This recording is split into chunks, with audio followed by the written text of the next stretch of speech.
Se ha movido mucho dinero, hay mucho de lo que hablar y efectivamente vamos a sacar los 10 jugadores más interesantes de este mercado de enero de 2023.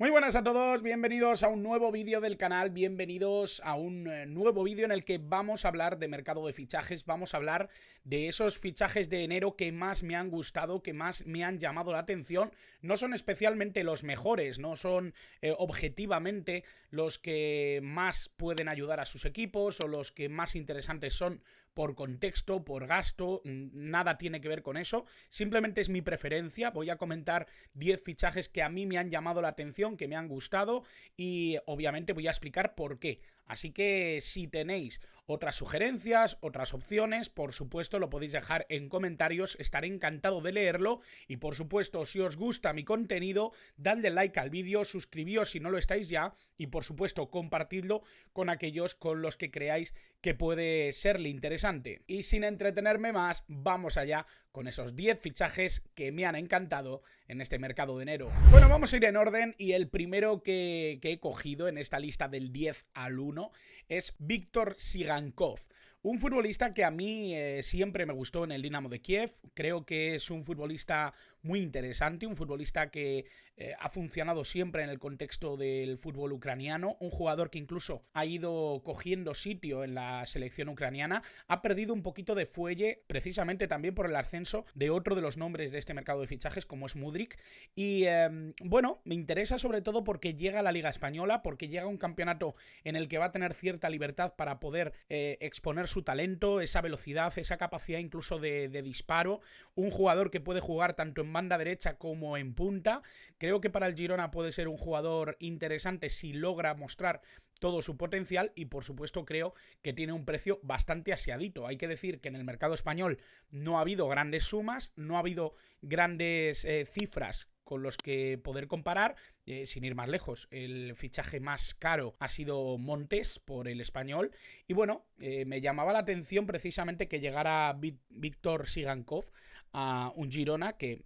a pesar de que está haciendo una buena temporada, a pesar de que es uno de los ascendidos, sí me daba la sensación de que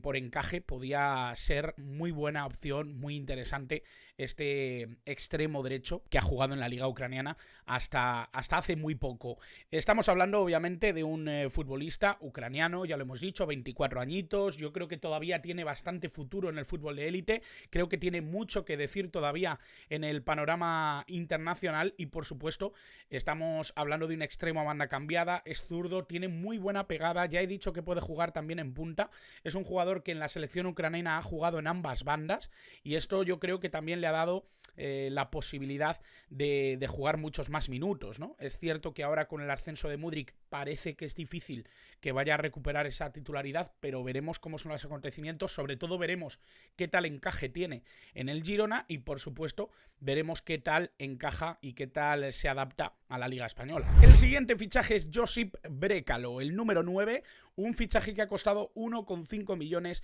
a la Fiorentina, un fichaje que a mí me gusta, me llama la atención, precisamente porque creo que Brekalo es uno de esos prospects para la nueva generación croata, creo que es uno de esos jugadores que quizá han tenido menos sitio en la selección croata que lo que hubieran merecido o que lo que se estaban ganando. Creo que su temporada, su fútbol en Alemania ha sido muy bueno y creo que es un jugador que por condiciones, que por características siempre es divertido de ver. Hay que decir que esta llegada yo creo que potencia bastante el juego ofensivo de la Fiorentina, una Fiorentina que no termina nunca de convencer o de hacer un año más o menos bueno, regular, que no tenga altibajos. Y lo cierto es que creo que es un futbolista que puede dar un salto cualitativo dentro del panorama del equipo viola. No siempre Dalic le ha dado todos los minutos que merecía. Es verdad que en esa banda izquierda tiene bastante competencia. Creo que es un futbolista que podría haber aparecido mucho más en el contexto de la selección croata. Pero ya sabemos cómo es esto, ¿no? Estamos hablando obviamente de un jugador joven, todavía 24 años. Es diestro, suele jugar a banda cambiada, suele jugar desde esa banda izquierda, muy de fuera hacia adentro. Un futbolista futbolista con gol, un futbolista con capacidad para desordenar cualquier defensa. Le auguro un futuro bastante interesante, no solo en Croacia, sino también en aquellos clubes que apuesten por su talento. En este caso vamos a hablar de esa Fiorentina bastante y vamos a vigilar lo que puede aportar Josip Brekalo en el conjunto viola. El número 8 para mí es este currante, Josip Juranovic, también croata. Hay varios nombres croatas dentro de esta lista de 10. 8,5 millones le ha costado al Union Berlin, uno de los grandes equipos de esta temporada, uno de los equipos de moda dentro de la Bundesliga, actualmente segundo clasificado de la Bundesliga por detrás del Bayern, un equipo que además ha tenido sus idas y venidas con otro de los grandes nombres de este mercado de enero, como es Isco, pero nos vamos a centrar en este lateral derecho que ha brillado en el Mundial de Qatar 2022, que me parece que es un currante y que siempre hace las cosas bien, y eso yo creo que es algo que se lleva precisamente el Union Berlin. Creo que estamos hablando de un jugador que acata bastante bien lo que necesita el sistema, lo que necesita el equipo en cada momento, y creo que es un lateral derecho que, además de tener esa profundidad, es bastante correcto defensivamente. Es un jugador que domina bastante bien esas dos facetas, sabe cuándo ejecutarlas, cuándo es importante una y cuándo es importante otra. En el Celtic lo hizo bastante bien, en el fútbol escocés creo que realmente se adaptó perfectamente, venía de una realidad competitiva completamente distinta, pero creo que el fútbol escocés le permitió además explorar esa posibilidad de ser profundo, de sumar en ataque, de ser un jugador interesante también en esa contribución ofensiva, en esa creación de jugada o de opciones para el equipo escocés. En este caso hablamos obviamente de un lateral derecho, es diestro, 27 años, juega en la selección croata. Ya digo que hizo un muy buen mundial con Croacia. Creo que se habló mucho de la defensa croata, de esa pareja de centrales de Lovren y Guardiol, pero también debimos hablar tanto de Borna Sosa como de Juranovic, y en este sentido era bastante lógico que algún equipo que estuviera en un escalón competitivo mayor preguntara por Juranovic. Ha sido finalmente el Union Berlin quien se ha llevado el gato al agua, quien se ha llevado a este lateral derecho, que veo mucho futuro en la élite del fútbol. Y bueno, es el turno de Leandro Trossard, es el turno de otro de los equipos de moda, el Arsenal de Arteta, ese Arsenal que está liderando la Premier League y que yo creo que tenía argumentos de sobra para decirle a la dirección deportiva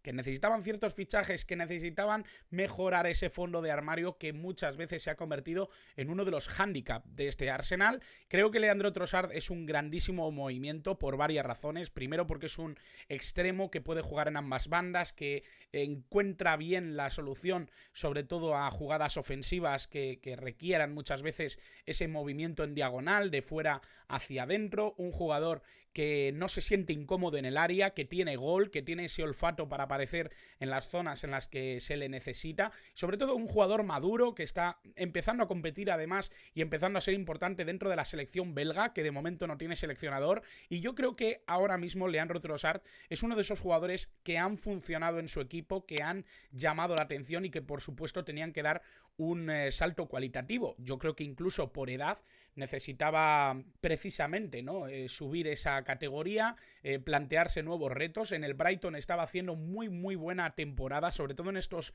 tiempos con De Zerbi. Creo que habíamos visto un Trossard que imponía un poco su juego, 28 años, belga, diestro, suele jugar desde la izquierda, pero puede aparecer en ambas bandas, incluso lo hemos visto de carrilero, por lo tanto, bueno, creo que se ajustará bien, sobre todo al tejido ofensivo de un Arsenal que necesitaba una pieza de este tipo para ir combinando, para ir dar descanso, para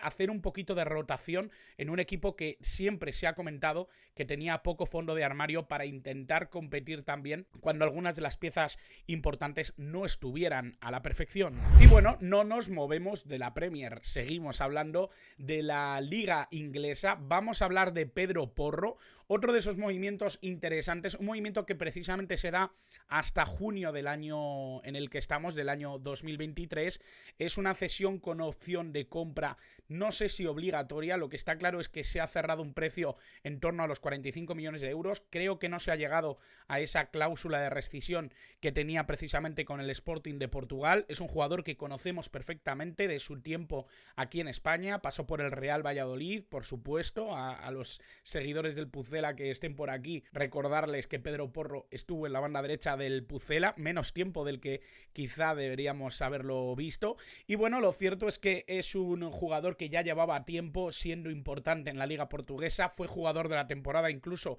en ese título de liga que consiguió el Sporting de Portugal, y creo que es un futbolista que está en claro ascenso, 23 años, español, diestro, jugando en ese lateral derecho que también puede llegar a considerarse un carrilero. En las diferentes formas de jugar de este Sporting de Portugal, bien con 4 defensas o bien utilizando una defensa de 3 con carrileros, Pedro Porro siempre se ha adaptado, siempre ha tenido la posibilidad de ser llamativo y sobre todo en esa contribución ofensiva que tanto se le ha valorado en Portugal y que tan bien se le ha visto muy entregado sobre todo a esa solución ofensiva, contribuyendo incluso con goles y siendo un jugador fundamental para lo que ha sido el Sporting de Portugal en estas últimas temporadas brillantes. Y llega un Tottenham que obviamente tiene muchísimas dudas, que ahora mismo sigue construyendo una identidad que no termina de llegar y que por supuesto creo que la contribución de Pedro Porro puede ser importante para que en esa banda derecha haya un poquito de orden, haya un poquito de calma, incluso después de la salida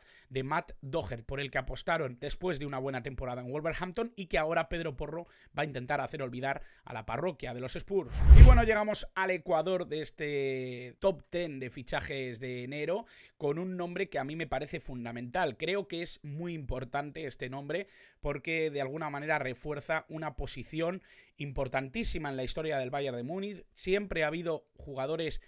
con cierto liderazgo, con cierto peso, con cierta contribución importantísima dentro del día a día de un Bayern de Múnich que en este momento se ha encontrado con Manuel Neuer lesionado hasta final de temporada. Necesitaban un relevo de altura, un relevo de categoría y yo creo que lo han conseguido con un Jan Sommer que a ninguno nos hubiera extrañado que hubiera llegado al equipo bávaro mucho antes. 34 años, un jugador que llega desde el Borussia Mönchengladbach, 8 millones de euros